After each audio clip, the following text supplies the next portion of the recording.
കോക്ടെയിലിലേക്ക് ഏവർക്കും സ്വാഗതം.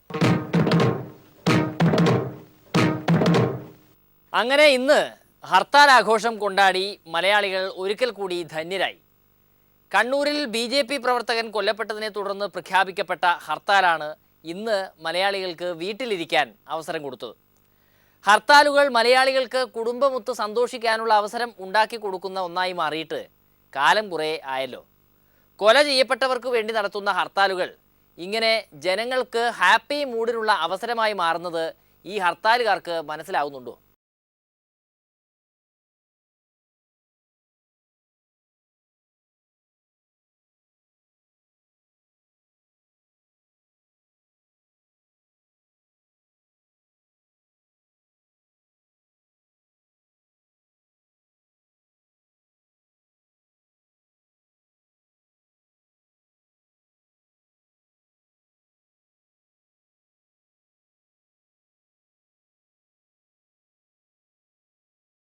ഇന്നത്തെ ഹർത്താലിൽ നാടെങ്ങും വളരെ സമാധാനപരമായി BJP അക്രമം അഴിച്ചുവിട്ടിട്ടുണ്ട്. ടയറിൻ്റെ കാറ്റൂരി വിടുന്നതും ആംബുലൻസ് തടയുന്നതും ഉൾപ്പെടെ വളരെ ശാന്തമായിരുന്നു അത്രേ BJPയുടെ ഹർത്താൽ. ഈ കേരളത്തിൽ ശാന്തിക്ക് വേണ്ടി ആഗ്രഹിക്കുന്ന, ഈ കേരളത്തിൽ നിയമ സംവിധാനം പുലരണമെന്ന് ആഗ്രഹിക്കുന്ന, ഈ കേരളത്തിൽ ജീവിക്കാൻ ആഗ്രഹിക്കുന്നവന് സ്വച്ഛന്തമായിട്ട് ജീവിക്കണമെന്ന് ആഗ്രഹിക്കുന്ന, ഇവിടുത്തെ ജനാധിപത്യത്തെ ഇഷ്ടപ്പെടുന്ന, ജനാധിപത്യം പരിരക്ഷിക്കണമെന്ന് ആഗ്രഹിക്കുന്ന ജനതയുടെ ഇത്തരത്തിലുള്ള പ്രതിഷേധം നടക്കുന്നു. ഈ പ്രതിഷേധം സംയമനത്തിൻ്റെതായിട്ടുള്ള പ്രതിഷേധമാണ്.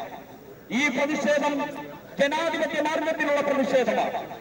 ഞങ്ങൾക്ക് മറ്റു മാർഗങ്ങൾ അറിയാഞ്ഞിട്ടല്ല. അതെ, ഇത്രയ്ക്ക് ശാന്തശീലരായ പാർട്ടിക്കാരെ മലയാളികൾ ഇന്നുവരെ കണ്ടിട്ടേയില്ല. കശ്മീർ കഴിഞ്ഞാൽ പിന്നെ ആത്മസുരക്ഷയ്ക്ക് വേണ്ടി ബോംബുണ്ടാക്കുന്ന പാവങ്ങൾ കണ്ണൂരിലെ BJP ആണത്രേ. ഈ പാവങ്ങളുടെ കഷ്ടപ്പാടിനെ കുറിച്ച് അറിഞ്ഞാൽ സങ്കടം തോന്നും. പ്രതിരോധങ്ങളില്ലാതെ ജീവിക്കാൻ സാധ്യമല്ല. എല്ലാം സഹിക്കുന്ന ഗാന്ധിയൻ സിദ്ധാന്തത്തിൻ്റെ ആളുകളല്ല നമ്മൾ. വ്യക്തികളോ അല്ലെങ്കിൽ ചില സമൂഹമോ അവരുടെ ബന്ധുക്കളോ ഒക്കെ ഈ രീതിയിൽ പ്രതികരിച്ചാൽ അതിൽ കുറ്റം പറയാൻ കഴിയില്ല. അത് സ്വാഭാവികമാണ്. ഹർത്താലുകൾ നിരോധിക്കാൻ ബില്ല് കൊണ്ടുവന്ന ചെന്നിത്തലാജിക്ക് പോലും അണ്ടിയോടടുത്തപ്പോൾ പുളിപ്പറഞ്ഞു. ഹർത്താൽ നടത്താതെ രക്ഷയില്ലെന്ന് വന്നപ്പോൾ ചെന്നിത്തലാജിയും പ്രഖ്യാപിച്ചു ഹർത്താൽ. എന്നു മാത്രമല്ല, ഗാന്ധി മാർഗം തോട്ടിൽ കളഞ്ഞാണ് കഴിഞ്ഞ മാസം കോൺഗ്രസ് ഹർത്താൽ നടത്തിയത്. ഹർത്താലിൽ നിന്ന് ആർക്കും ഒഴിഞ്ഞു നിൽക്കാനാവാതെ അതൊരു ദേശീയ ഉത്സവമായി തന്നെ മാറിക്കഴിഞ്ഞു.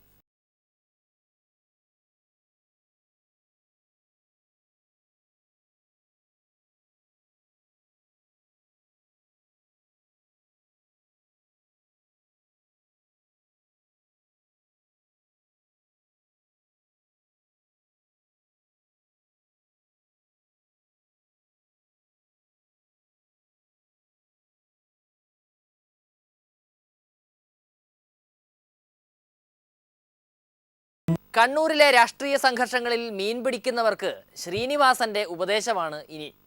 ശ്രീനിവാസൻ വന്ന് ഇപ്പോൾ ഒരു ഉപദേശ തൊഴിലാളിയാവുന്നുണ്ട്.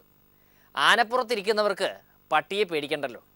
ശരിക്കും പറഞ്ഞാൽ നമ്മളൊക്കെ വലിയ ഭാഗ്യവാന്മാരാണ്. കേരളത്തിൽ ഇങ്ങനെ ജനിച്ച് ഇങ്ങനെ ജീവിക്കാൻ പറ്റുക പറയുന്നത് നല്ല ഭാഗ്യമല്ലേ.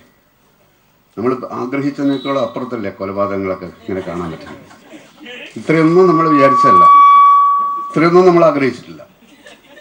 കുറച്ചൊക്കെ ആഗ്രഹം ഉണ്ടായിരുന്നു, പക്ഷെ ഇത് നല്ല രീതിയിൽ പോകുന്നുണ്ട്.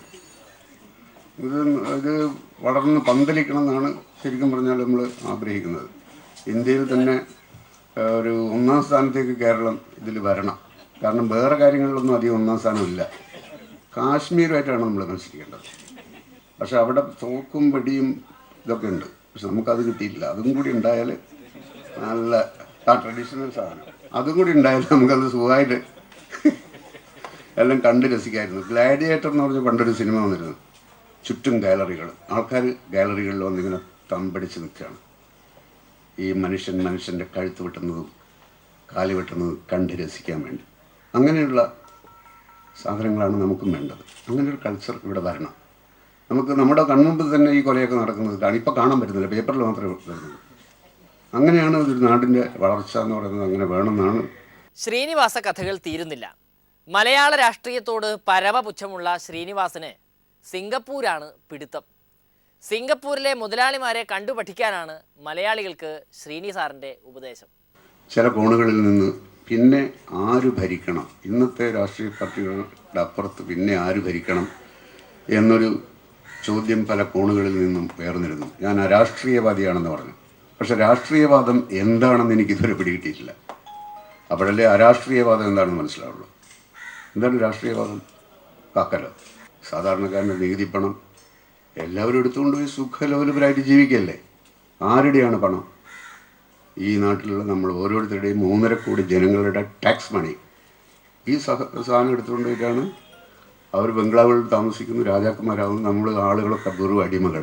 ഞാൻ പലപ്പോഴും പറയാറുണ്ട്, നമ്മളെ ഈ നിക്കാരഗ്വയിലെ ഒട്ടേകയെ പുറത്താക്കി കുത്തക മുതലാളിമാരായ അമേരിക്ക ഒരു പാവ ഗവൺമെന്റിനെ സൃഷ്ടിച്ചു. റുമേനിയയിലും മറ്റൊന്നല്ല സംഭവിച്ചത്. ജർമ്മനിയെ നിങ്ങൾ തകർത്തു. അപ്പം ആര് ഭരിക്കണം എന്നുള്ളതല്ല പ്രശ്നം, എങ്ങനെ ഭരിക്കണം എന്നുള്ളതാണ്. അതിനൊറ്റ ഉദാഹരണമേ ഉള്ളൂ. നമ്മൾ അധികം ദൂരത്തൊന്നും പോകണ്ട. സിംഗപ്പൂർ 1965 മുതൽ ഇപ്പോഴും സിംഗപ്പൂർ 51 വർഷമായിട്ട് ഒരേ പാർട്ടിയാണ് ഭരിക്കുന്നത്. പീപ്പിൾസ് ആക്ഷൻ പാർട്ടി എന്ന് പറയുന്ന ഒരേ ഒരു പാർട്ടി. എങ്ങനെ അവർക്ക് അത് സാധിക്കുന്നു? അത് അവിടെ പോയി പഠിക്കണം. ഇവിടെയുള്ള രാഷ്ട്രീയവാദികൾ എന്ന് പറയുന്ന ആളുകൾ എന്താണ് രാഷ്ട്രീയം, എന്താണ് ജനാധിപത്യം എന്ന് അറിയണമെങ്കിൽ അവിടെ പോയി പഠിക്കാൻ വേണം. പഠിക്കാനൊന്നുമില്ല, അവിടെ പോയി ചെന്ന് കാണാവുന്നേ ഉള്ളൂ. അവിടുത്തെ ഓരോ മനുഷ്യനും അറിയാം അവിടെ എങ്ങനെയാണ് അവരുടെ ഭരണം നടക്കുന്നത് എന്നുള്ളത്. ഇനിയൊരു കഥയാണ്, ഒരു തമിഴ് ദൈവകഥ. ഒരു വലിയ സംഗീതജ്ഞയുടെ, ഈ ടാർപോളിൻ കണ്ടപ്പോൾ ഓർത്തു പോയതാണ്, ഒരു തമിഴ് സംഗീത കച്ചേരി നടത്താൻ വേണ്ടി വലിയൊരു ഗായിക ഓപ്പൺ എയറിലാണ്, സ്റ്റേഡിയം, കൊല്ലത്തെ സ്റ്റേഡിയം, വലിയ സ്റ്റേഡിയം. അവിടെ ജനങ്ങൾ തിങ്ങി നിറഞ്ഞു നിൽക്കുകയാണ്. അങ്ങനെ പരിപാടി തുടങ്ങുന്നതിൻ്റെ കുറച്ച് നിമിഷം മുമ്പ് ചെറുതായിട്ട് മഴ ചാറാൻ തുടങ്ങി സ്റ്റേഡിയത്തിൽ. അപ്പോൾ അവർ തമിഴ് ഗായികയാണ്. അവരുടെ അടുത്ത് സംഘാടകർ തമിഴിൽ ചെന്ന് പറഞ്ഞു, അമ്മ മഴ വരപ്പോകുന്നത് എന്നെ പെണ്ണു. അപ്പം അവർ ചുറ്റും നോക്കി. എന്നിട്ട് സംഘാടകരോട് പറഞ്ഞു, കവലപ്പെടാതെങ്കോ ഞാൻ പാത്തുക്കറേ. എന്നിട്ട് ഇവർ മുകളിലേക്ക് നോക്കിയിട്ട് മുരുഹ എന്നൊരു വിളി വിളിച്ചു. അപ്പം തുടങ്ങി മഴ. 4 ദിവസം കഴിഞ്ഞിട്ടാണ് നിന്നത്.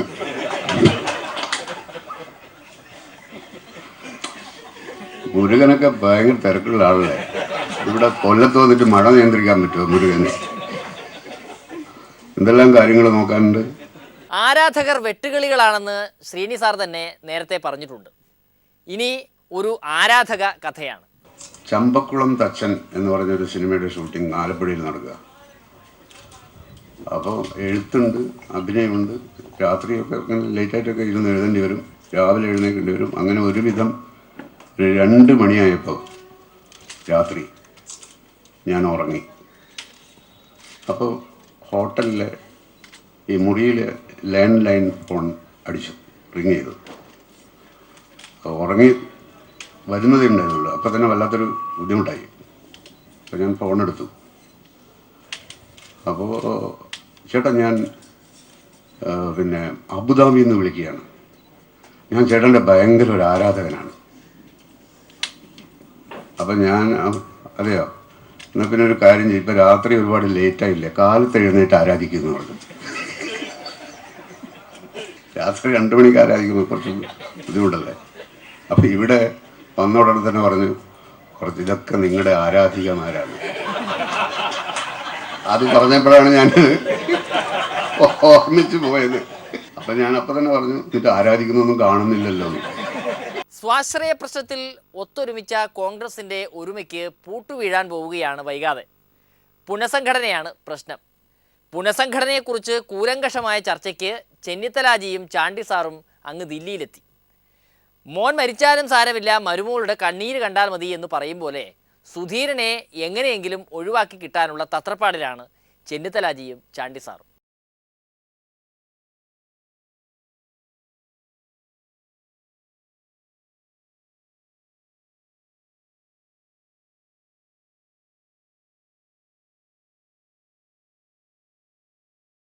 അമേരിക്കയിൽ നിന്ന് കുറച്ച് ദിവസമായി വരുന്നത് നല്ല ഇക്കിളി വാർത്തകളാണ്. പ്രസിഡന്റ് സ്ഥാനാർത്ഥി ഡൊണാൾഡ് ട്രംപാണ് ഈ ഇക്കിളി കഥയിലെ നായകൻ. 30 വർഷം മുൻപ് ട്രംപ് തന്നെ വിമാനത്തിൽ കയറി പിടിച്ചെന്ന പരാതിയുമായി രംഗത്തെത്തിയിരിക്കുകയാണ് ഒരു 70-കാരി. അന്ന് തിളയ്ക്കുന്ന പ്രായമായിരുന്ന ട്രംപിന് ഇപ്പോഴും ആ തിളപ്പിന് കുറവില്ലെന്നാണ് സംവാദങ്ങളിൽ നിന്ന് ബോധ്യമാകുന്നത്.